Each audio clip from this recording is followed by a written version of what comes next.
sasmita sang kumbang wayang nerancang pucuk sarine kembang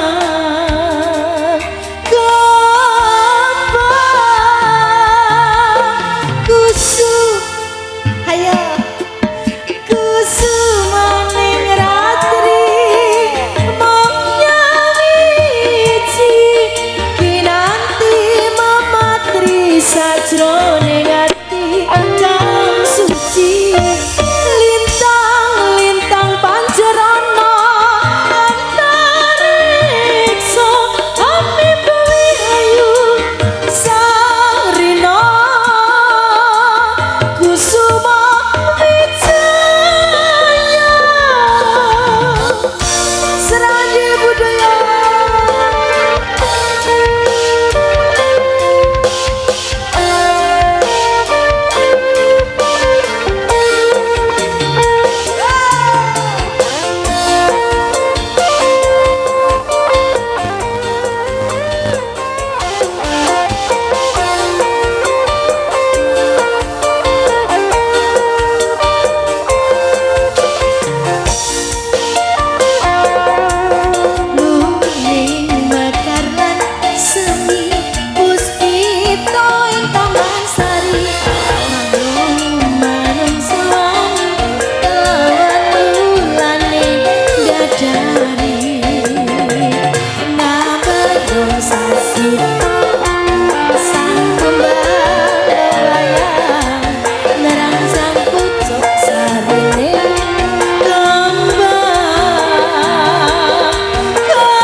jangan di depan kamera Pak joget di depan kamera seni puspita taman sari manglung manungsa wangi kelawan ulane nyadari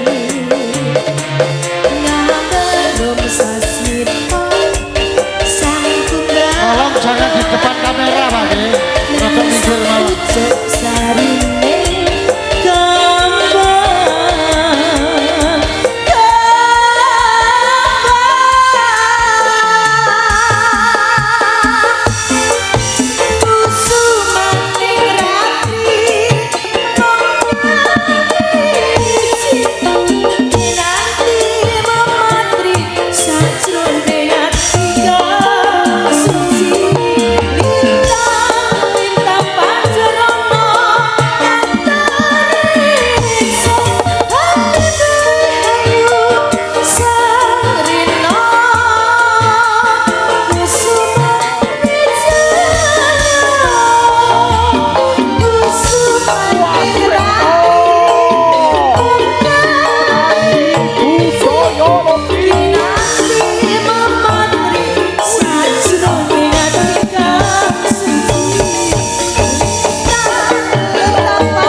Keseda jalur bosek nggih menika nggih nyuwun kawugatosipun dumateng para kata-kata nggih joget jangan di depan kamera karena ini diambil dokumentasinya. Ya benar. Mbak Cahayu, enak sing nyuwun lintang asmara, monggo Mas, dulur lanang tak teri jumeneng. Semoga. Ya. Nah. Ayo Mas. Monggo Kang Mas. Ayo Mas, siap nih. Mas. Lah nyapa to buka dompet to ngono tak buka dompet bareng lho. Kula kan paling isin. Isin. Pripun? Wah, Oke. dikane sakmono to nggih. Nggih. Heeh, ya lintang asmara monggo Mas. Lintang asmara Mas. Ngapunten niki Mbak Winda, nggih ngapunten niki penggembare panjenengan niku sak desa Plosone tumplek-plek. Ngoten. Wah, saya itu sampai ujung-ujung bahwasanya niki pecinta seni budaya. Nggih, Oh, alhamdulillah. alhamdulillah nggih nyengkuyup dados tunggal teng mriki Siap, para matur pemuda Ploso niki matur sembah nuwun pokoknya luar biasa sekali. Dipimpin oleh Pak No kan kanca-kanca pokoknya. Oke, Pak Nom mriki lho nggih. Ayo Goyang. dulurku lanang Mas Dayan ayo garap nih. Ini Lintang Asmara kalian Mbak Wida Sandi Budaya. Pangapunten kagem dulur-dulur kanca-kanca panglipuripun kanca-kanca nggih.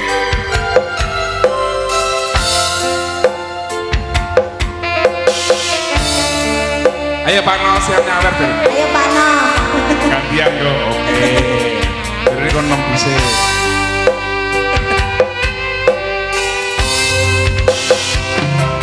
Siang pangkara ratri mung eling manis ing ati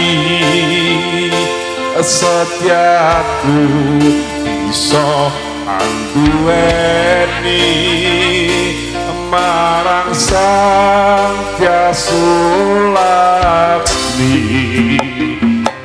Rasa kangen Pangapunten. putih lintang bulan dadi saksi ubayane tambalen janji sadaya bukti sadaya pati.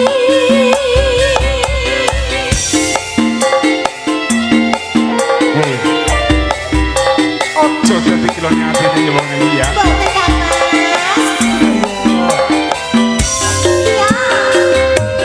Wong ayu tresno kinarya tanpa susah jroning batinku.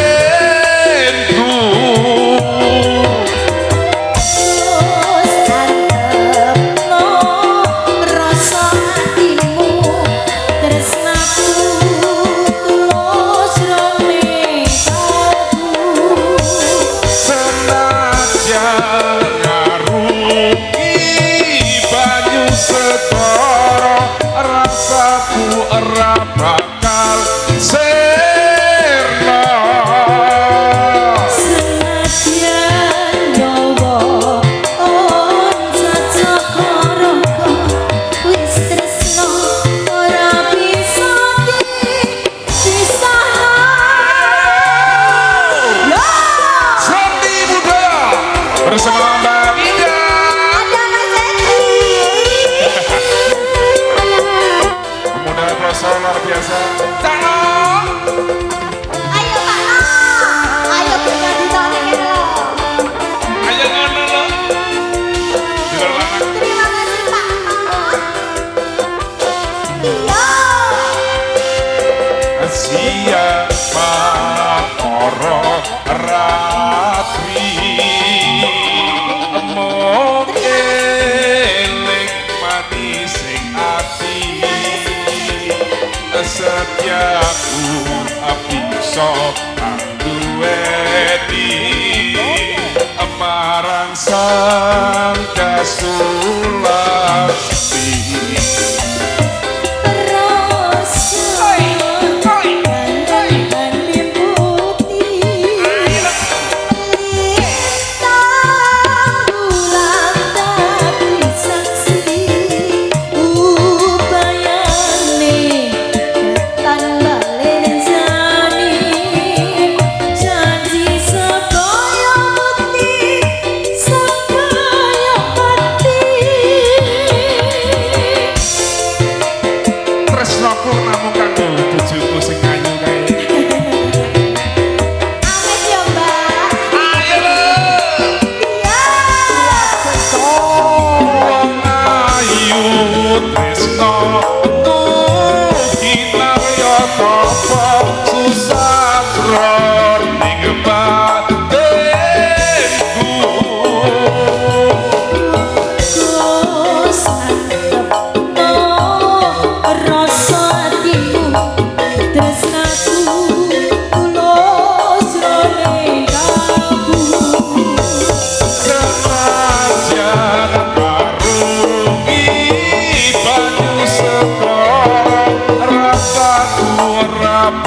yen wis tresno ora bisa dipisahno. Matur suwun dulur kulanan Mas Dem, luar biasa pokoknya. Mbak Vida matur sembah nuwun keturutan tenan kula duwe kali panjenengan. Matur sembah nuwun. Nggih, gantinipun sakniki Pak No. Monggo. Ayo Pak Jan kene. Dah. Ah, kok saiki wong-wong jale tibake pindah Sari Fans Club Kukah kene. Yes, luar biasa. Fan-fan kamu itu banyak sekali di sini menunggu Pindasari. Segi bibu yang ngono. Piye? Amet-amet MC-no ganteng. Ganteng tekan ndi lho? Lah, lah piye tadi? Mosok pindah tok. Pak No. Ya. Ayo Pak No. Monggo. Oh gitu. Apa? Kakung. Kakung? Terus pundi? Monggo napa? Oh, Wae. lak wis bar. Siap. Ah, nggih. Terus pundi? Sampun siap? Oke. Sak lagu gas dah iki panjenengane bola-bola kene awakmu juga nyanyi. Ya, ya. Anyang-anyangan. Beseren ngono, ya. Masih bersama dengan Selanjutnya video juga ada Windasari hadir untuk warga Ploso tercinta. Dan juga audio yang luar biasa matur suwun atas dukungannya.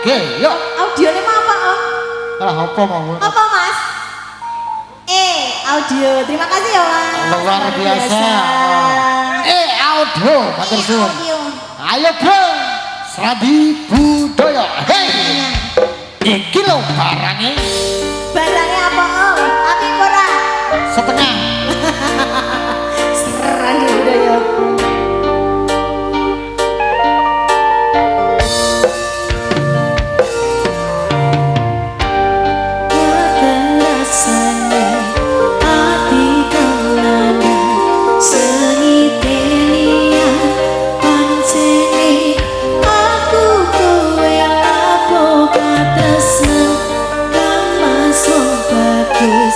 Tak jauh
Terima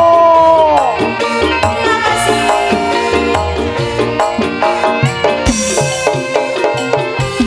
Yo, yo, yo, yo. Terima kasih Windasari sampun kata-kata pertanyaan wonten mengharsa panjenengan. Ugi menika tidak mengurangi rasa hormat kepada panjenengan khususnya Bolo Konco nggih.